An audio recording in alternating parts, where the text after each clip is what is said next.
నమస్తే, welcome to our channel. మాజీ మంత్రి మేరుగు నాగార్జున మీడియాతో మాట్లాడుతూ వైఎస్ సునీత పైన కీలక కామెంట్స్ చేశారు. మరి పులివెందుల ఉప ఎన్నిక వస్తుంది కాబట్టే చంద్రబాబు నాయుడు గారు సునీతని రంగంలోకి దించారని, కడపలో ఎప్పుడు ఎలక్షన్స్ వచ్చినా సరే వివేక హత్య తెరపైకి తీసుకొస్తారని, అదేవిధంగా సునీతని వాళ్ళ హస్బెండ్ని రంగంలోకి దించుతారని చెప్పి మేరుగు నాగార్జున చేసినటువంటి కామెంట్స్ ఏ విధంగా చూడాలి? మరి ఇవన్నీ కూడా అవినాష్ రెడ్డిని రాజకీయ బలిపశువు చేయడం గురించే అని చెప్పి ఆయన కామెంట్స్ చేస్తున్నారు. వీటన్నిటిపైన విశ్లేషించడానికి మనతో పాటుగా ఉన్నారు సీనియర్ జర్నలిస్ట్ డివి శ్రీనివాస్ గారు. నమస్తే సార్. నమస్తే. చంద్రబాబు నాయుడు గారి రాజకీయ ఆటలో సునీత ఒక కీలబొమ్మ అని, కడపలో ఎప్పుడు ఎలక్షన్స్ వచ్చినా సరే సునీతని రంగంలోకి దించుతారు. అదేవిధంగా వాళ్ళ హస్బెండ్ రాజశేఖర్ రెడ్డిని కూడా రంగంలోకి దించుతారు. మరి ఇదంతా కూడా అవినాష్ రెడ్డిని రాజకీయ బలిపశువు చేయడం గురించే చంద్రబాబు ఆడుతున్న ఒక నాటకం. ఇప్పుడు పులివెందుల ఉప ఎన్నిక వచ్చింది కాబట్టే వైఎస్ సునీత పులివెందుల వచ్చింది, వివేక హత్య కేసు మళ్ళీ తెరపైకి తీసుకొస్తున్నారంటూ మేరుగు నాగార్జున చేసినటువంటి వ్యాఖ్యలను ఏ విధంగా చూడాలంటారు? అంటే నాగార్జున మాట్లాడా, నాగార్జునని మాట్లాడిచ్చారా? ఎక్కడో స్విచ్ నొక్కితే కదా నాగార్జున దగ్గర లైట్ వెలిగేది. స్విచ్ నొక్కింది ఎవరు? అంటే జగన్మోహన్ రెడ్డి నాగార్జునని ముందుకు నెట్టాడు మాట్లాడమని. లేదు, సజ్జల రామకృష్ణారెడ్డి స్క్రిప్ట్లు ఎక్కువగా ఆయనే కదా రాసేది, పంపేది. అంటే ఇవాళ నాగార్జున నోట సజ్జల స్క్రిప్ట్, జగన్మోహన్ రెడ్డి స్క్రిప్ట్ అన్నమాట. ఇప్పుడు ఈరోజు ఏంటి? వివేకానంద రెడ్డి జయంతి. దానికి జడ్పీటీసీ ఎన్నిక ఏమైనా సంబంధం ఉందా? ఇవాళ జడ్పీటీసీ ఎన్నిక జరుగుద్ది అని అప్పుడు మరి 70 ఏళ్ల క్రితం 60 ఏళ్ల క్రితం వివేకానంద రెడ్డి పుట్టాడా? పుట్టినరోజు తండ్రిని అమానుషంగా నరికి చంపారు. ఆయన విగ్రహానికి పూలదండలు వేయటానికి, నివాళులు అర్పించడానికి కూతురు వస్తే ఈ మాటలా? అంటే ఈ మాటలు నాగార్జున కాదు మాట్లాడింది, మాట్లాడిచ్చింది జగన్మోహన్ రెడ్డి. జగన్మోహన్ రెడ్డి వెళ్ళి దండేశాడా? నివాళులు అర్పించాడా? బాధ్యత కాదా? చిన్న అన్న కాదా? అరే, నీ చిన్న అన్నని చంపితే ఆ హంతకుల్ని నువ్వు రక్షిస్తూ కనీసం స్మరణ, సంస్మరణ, నివాళి, ఇదేమి బ్లడ్ అమ్మా? ఇక్కడ ఇంకొక అంశం సార్, తన తండ్రిని ఓడించిన వారికి మద్దతు ఏ విధంగా సునీత ఇస్తుందని ఆయన అడుగుతున్నారు. ఏ విధంగా చూడాలంటారు దీన్ని? ఇక్కడ మద్దతు ఇవ్వడం ఏంటి? తను వచ్చింది ఏ పర్పస్? తన తండ్రి జయంతి వాళ్ళ అమ్మ అసలు వద్దందంట. నిన్న మాట్లాడుతూ సునీత ఏమంది? మా అమ్మ అసలు పులివెందులు రావద్దంది.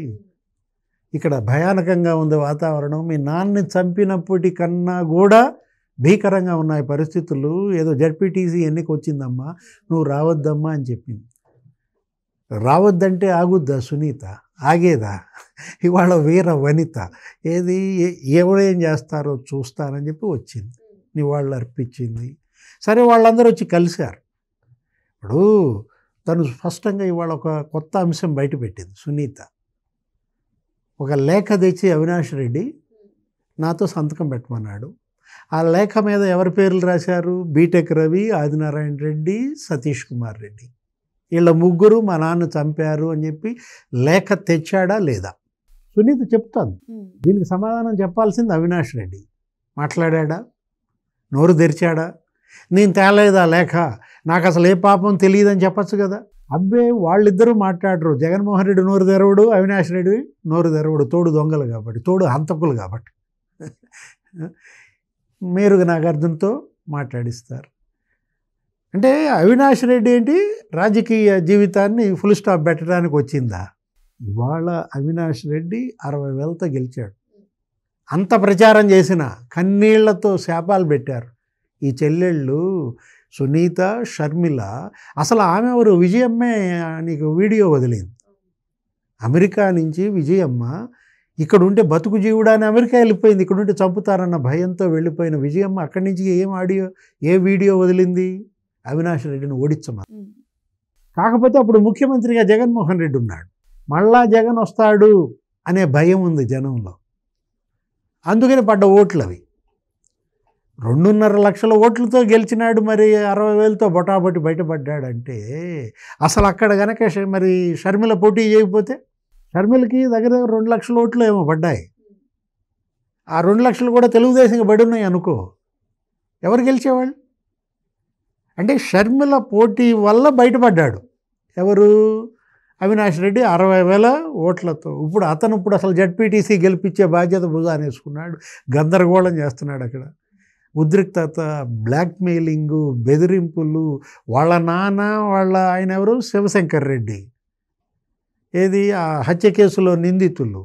వాళ్ళేమో హైదరాబాద్ నుంచి ఫోన్లు చేయడం, బెదిరించటం. వాళ్ళేంటి కొంతమంది పార్టీ మారారు, తెలుగుదేశంలో చేరారు. విశ్వనాథ్ రెడ్డి ఎవరు అక్కడ ఉన్నటువంటి వాళ్ళు. ఇప్పుడు జగన్మోహన్ రెడ్డిని నమ్ముకుంటే రాజకీయం లేదు. అతన్ని గెలిపించి పొరపాటు చేశాం. అతనికి వేసిన ఓటు దండగా.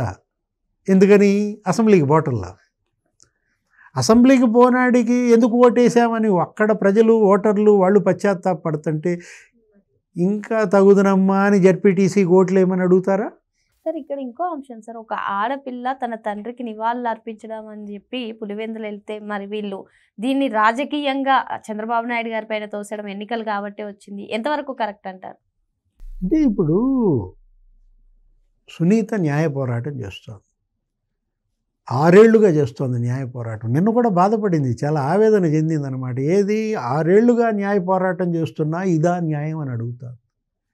సిబిఐ ఏమని చెప్పింది? నిన్న సుప్రీంకోర్టు అడిగింది సిబిఐని, కేసుని విచారణ మీరు కొనసాగిస్తారా, క్లోజ్ చేశారా అని అడిగితే క్లోజ్డ్ అంది. విచారణ ముగిసింది అని చెప్పింది. ఎలా విచారణ ముగిసింది? ఇది మనం వేసే ప్రశ్న కాదు, జనం వేస్తున్న ప్రశ్న. సిబిఐ సమాధానం చెప్పాలి. ఇప్పుడు ఇతను ఎవరు? అవినాష్ రెడ్డి అరెస్టు చేశారా? చేసినట్టుగా పేపర్ మీద చూపించారా? టెక్నికల్గా అరెస్ట్ చూపించి మీరు బెయిల్ ఇచ్చినట్టు రాసుకున్నారు.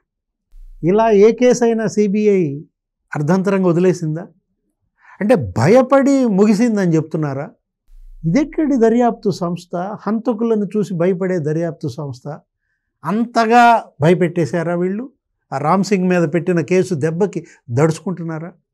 Kurnool guest house గుర్తొస్తుందా?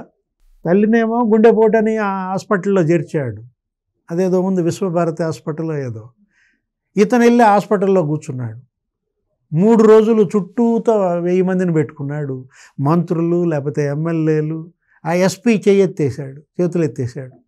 నా వల్ల కాదు లా అండ్ ఆర్డర్ ప్రాబ్లం అని. 3 రోజులు ఇతను అరెస్ట్ చేయడానికి వచ్చి సిబిఐ తోక ముడిచింది. అసలు ఒక అవినాష్ రెడ్డి అరెస్టే మీరు అలా ఒక ప్రహసనం చేశారే, ఎలా ఈ కేసు దర్యాప్తు ముగిసిందని చెప్తుంది? దాన్ని అడుగుతోంది సునీత.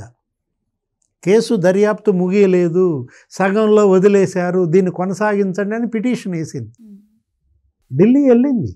అంటే ఇప్పుడు చంద్రబాబు మరి తరపున వెళ్తోందా? తన తండ్రి యొక్క ఆ హత్యకి వ్యతిరేకంగా పోరాడుతోంది. తన పరిస్థితి ఏ ఆడబిడ్డకి రాదని పోరాటం చేస్తోంది. ఇవాళ హింస లేని పులివెందుల తన లక్ష్యం అంటోంది. అబ్బే, ఈ హింసాత్మకులకు అది నచ్చదు. ఏది హింస లేని పులివెందులేంటి? అసలు మా ప్రాణం, మా ఊపిరి హింసలో ఉంటే అంటే ఎంతమంది వీళ్ళ హింసకు బలవ్వాలి? ఇదొక అవకాశం ఎవరికి? పులివెందుల జడ్పీటీసీ ఎన్నిక రూపంలో పులివెందుల ఓటర్లకి మహదవకాశం. ఇక్కడ గనక జగన్మోహన్ రెడ్డి ఓడిపోతే, ఆయన అభ్యర్థి గనక ఓటమి పాలైతే, బీటెక్ రవి భార్య ఏమో తెలుగుదేశం అభ్యర్థి లతారెడ్డి, జగన్మోహన్ రెడ్డి తరపునేమో ఆ మృతుడి కొడుకును పెట్టారు హేమంత్ రెడ్డి. 12వ తారీఖు ఏముంది ఎన్నిక, ఇంకెన్ని రోజులు? 3 రోజులు పట్టపగలు తేలిపోద్ది అనమాట. అటో ఇటో ఈ జడ్పీటీసీలో జగన్మోహన్ రెడ్డి ఓడిపోయాడు అనుకో, ఆయన అభ్యర్థి ఓడిపోయాడు అనుకో, ఎక్కడన్నా బావి చూసుకుని దుంకాల. మొన్న అన్నాడు ప్రెస్ మీట్లో, చంద్రబాబు ఎక్కడన్నా బావి చూసుకుని దుంకు అన్నాడు. అందుకే తయారైంది ఈ బావి. ఇవాళ పులివెందుల బావిలో దుంకే రోజులు వచ్చాయా? ఎందుకంటే మేము ఓటేసి గెలిపించాం. 60,000 ఓట్లతో నిన్ను అసెంబ్లీకి పంపిస్తే నువ్వు అసలు అసెంబ్లీ ముఖం చూడటల్లా. ఇప్పుడు నీవు ఏ ముఖం పెట్టుకుని నీ అభ్యర్థిని గెలిపించాలి? అదే రోజు కనుక బీటెక్ రవిని గెలిపించి ఉంటే, జగన్ను ఓడించి, ఇవాళ ఎమ్మెల్యే బీటెక్ రవి, అసెంబ్లీలో పులివెందుల వాయిస్ వినపడేదా లేదా? ఆ కడప రెడ్డమ్మ ఎవరామా, ఎలా వాయిస్ వినపడుతుంది? ఇప్పుడు అసెంబ్లీలో ఇవాళ ఒక మహిళా శాసనసభ్యురాలిగా మాధవి రెడ్డి మరి ఎలా వాయిస్ వినపడుతుంది? అలాగే పులివెందుల ఎమ్మెల్యేగా బీటెక్ రవి పనిచేసేవాడు, పులివెందుల సమస్యలపై ఎలుగెత్తేవాడు. ఇంకొకటి చంద్రబాబు నిన్న టెలికాన్ఫరెన్స్ నిర్వహించారంట ముఖ్యమంత్రి. ఏది పులివెందుల జడ్పీటీసీ గెలిపించండి, జగన్మోహన్ రెడ్డి రాజశేఖర్ రెడ్డి ఈ 40 ఏళ్లలో వాళ్ళు చేసిన అభివృద్ధిని మించిన అభివృద్ధి 4 ఏళ్లలో చేపిస్తా, కుప్పం కన్నా పులివెందులు ఎక్కువ అభివృద్ధి చేస్తా చంద్రబాబు. అంటే ఇవాళ ప్రతిష్టాత్మకంగా ఈ ఎన్నికను తీసుకున్నాయంటే పులివెందుల జడ్పీటీసీ గెలిపించి కానీ నన్ను కలవద్దన్నాడట. వార్నింగా ఎవరికి? బీటెక్ రవి. అంటే ఇవాళ వాళ్ళంతా అంత సీరియస్గా తీసుకుని పనిచేస్తోంది. అందుకే అన్నమాట. ఏదైనా ఒక జడ్పీటీసీ ఎన్నిక ఈ విధంగా ఒక పార్టీ తలరాతను మారుస్తుందని నేనైతే మాత్రం అనుకోలే. ఎన్ని జడ్పీటీసీ స్థానాలకు ఎన్నికలు మనం చూసామమ్మా. ఒక నాయకుడి భవిష్యత్ అటో ఇటో, ఒక పార్టీ భవిష్యత్ ఇటో అటో. బావి, ఏ బావి? పులివెందుల బావి. మరి ఒక జెడ్పీటీసీ ఎన్నిక అటు వైసీపీకి అటో ఇటో చావో రేవో అన్నట్టుగా మారిందని, మరి మొత్తానికి పులివెందుల జెడ్పీటీసీ ఎన్నికలు చాలా రసవత్తరంగా ఉన్నాయని చెప్పి సార్ చెప్తున్నారు. మరో అంశంతో మళ్ళీ కలుద్దాం. Thank you sir.